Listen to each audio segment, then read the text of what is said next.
You know, in all reality, I don't have no reason to bitch anymore because the other day I chose not to vote, Republicans are starting to reap what they've sowed. and I'm never going to vote again anymore in the remainder of my lifetime, however that must be. Main reason is because back in 2020, as far as I'm concerned, I lost all faith in the integrity of the voting system when my vote and your vote was basically stolen, and the goddamn election was stolen as well by that damn Biden. So you know what? I ain't voting no more. And now you got the GOP falling apart, crumbling like a goddamn avalanche. They don't even know what the hell they're doing anymore. They're just about as crooked as a goddamn den as far as I'm concerned. I ain't never going to vote again in my life, and you know what? I really don't give a shit.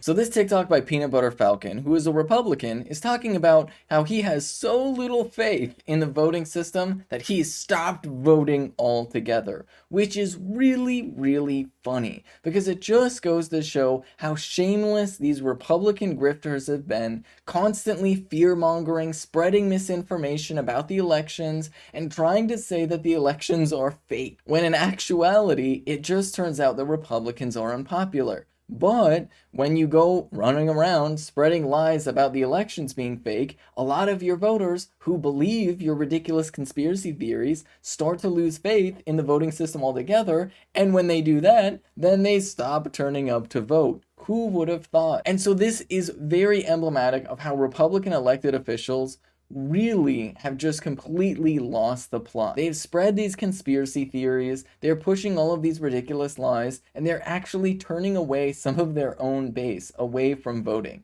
Now, to be clear, this is all part of a strategy and attempt for the Republican Party to fundamentally get rid of what tiny amount of democracy the United States have. And they want this for a very specific reason. You see, the types of people who showed up at January 6th, the small and medium business owner types who were really upset about that brief period of time during the pandemic when we slightly prioritized people's literal lives over the economy. They were so deeply upset about that they started anti-mask and anti-vax riots around the country, and they were storming capitals, all leading up to the day that they stormed the Capitol on January 6th. These are people with a lot of cash. These are people with tons of money and free time to be able to afford that. And you see, those people are scared and they are upset about the direction the country is going. And they're scared for two reasons. One, because giant corporations are just squeezing out small and medium-sized business owners.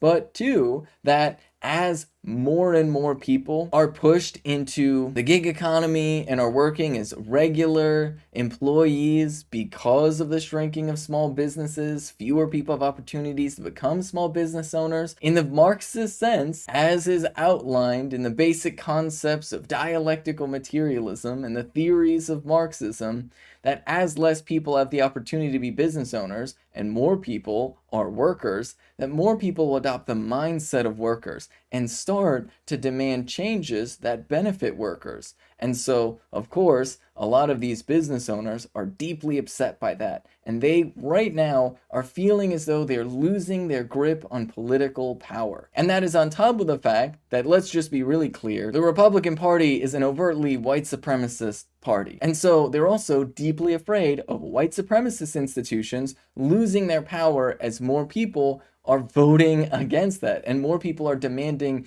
real material structural changes to dismantle those white supremacist systems. And so in representing that mindset, you see this anti-democracy kick among these Republicans. They are afraid that too much democracy would mean a movement towards socialism, that as more workers start to organize and demand material change, that will lead to structural change that will shift the balance of power away from the capital class and onto the working class. They are afraid of a diverse working class coalition fundamentally dismantling and challenging their white supremacist capitalist system. And so, in service of that, these Republicans are pushing these ridiculous conspiracy theories about the elections in order to prime people against the idea of democracy. Because, as we've seen with January 6th, there are a lot of Republicans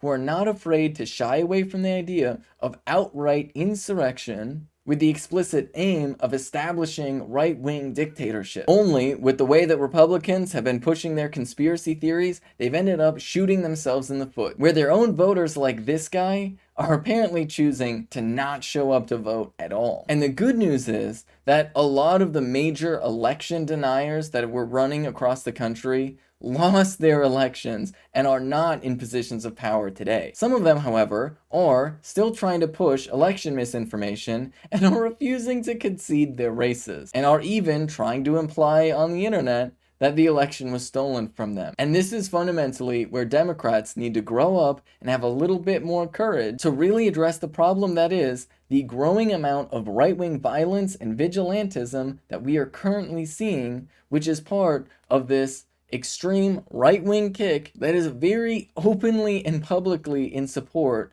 of theocratic fascism, of Christian nationalism, and a white supremacist dictatorship.